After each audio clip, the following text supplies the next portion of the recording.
काळात बघायलाच मिळेल. इतकं आमचं मोठं नेता आहे. त्यांनी मला शुभेच्छा दिल्या हे न विसरणारा दिवस आहे. एक सर्वसामान्य कार्यकर्त्याला त्याच्या केलेल्या कामाची पोचपावतीच म्हणायची. मग तिथून परत मी गणपतीच्या मंदिरात गेलो आणि दर्शन घेतलं. का तर आपण दरवर्षी दगडूशेठला जातो, यावर्षी जमलेलं आहे, मग इथंच दर्शन घेतलं गणपतीचं.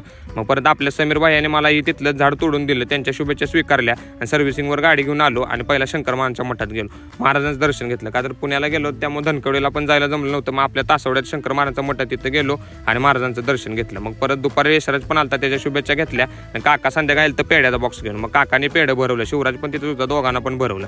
मग तेवढ्यात आपल्या निनान पाडळीची सासन काठी आली होती ज्योतिबाची, कोल्हापूरला चालत जाते ती पाडळीवरनं. मग वातावरण एकदम मस्त झालं आणि आरती पण चालू होती, असं एकदम प्रसन्न मग वातावरण झालं. का तर देवाचं शेवटी होतं ना ज्योतिबाचं आपल्या. मग तिथं महाप्रसाद पण होता. मग तिकडं परत गेलो. मग आपला शुभम भाई सुहास काकांचा आला होता शाल आणि श्रीफळ घेऊन. मग त्यानं शुभेच्छा दिल्या. त्याचबरोबर रविभाऊ केक घेऊन आलतं आणि आपला काल्याचा आबी केक घेऊन आला होता. मग त्यांच्या शुभेच्छा स्वीकारल्या आणि हर्षा तोडकर पण आपलं आलतं. मग परत आपलं